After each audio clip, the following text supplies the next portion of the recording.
Welcome jabronis, my name is Cass and this is episode 7 of the Emotion Engine Enduro, the show where we play every PlayStation 2 racing game in alphabetical order and rate them on a scale from 0 to 100. Up next is Antz Extreme Racing.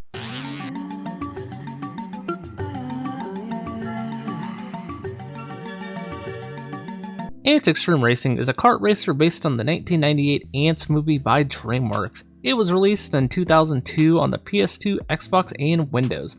Developed by Supersonic Software and published by Empire Interact. There was also a GBA version developed by Magic Pockets. Why did they decide to make Antz into a kart racer? Who knows, but whatever they were smoking must have been pretty good. The wild part is this isn't even the first Antz-based kart racer. RFX Interactive developed Antz Racing for the Game Boy Color in 2002. This is genuinely one of the weirdest experiences I've ever had in a racing game. The premise is so weird and it feels like a fever dream. But honestly, the game itself is not bad. Beginning our campaign, you start with 2 characters and you can unlock up to 6 by the end. All are characters from the Antz movie. Your goal is to become the fastest ant in the colony. You'll start ranked in the millions and your goal is to become the #1 fastest ant.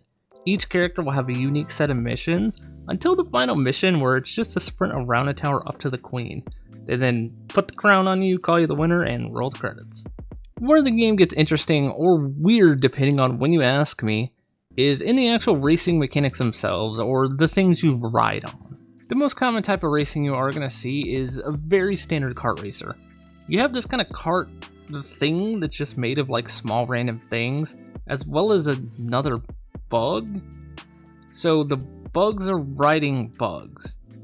This raises a lot of questions about the hierarchy of the bug kingdom that I don't think I'm going to answer.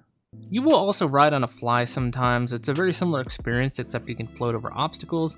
There's a spider you can ride on, which is again very similar except it's a little floatier and it kind of sticks to slopes. And the last thing you're going to ride on is this kind of board. I don't want to call it a snowboard because there's no snow, but it does kind of make you feel like you're playing We Have Cool Boarders at home. And then there is one more type, but you don't ride anything, you just run.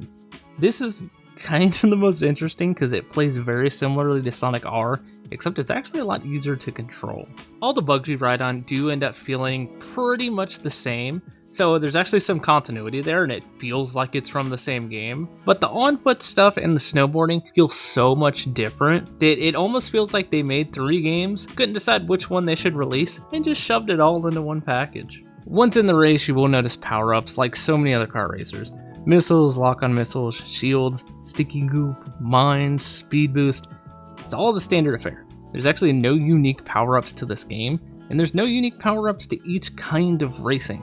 So every kart, running, boards, all gonna have the same power-ups. The only thing we could even remotely call unique about the power-ups is that they're all little bugs. So we're kind of sacrificing little bugs in the sake of trying to win a race. Yeah, the hierarchy of all the creatures in this game is so cursed beyond belief. And one of the biggest compliments I can give this game is the variety of each race you do.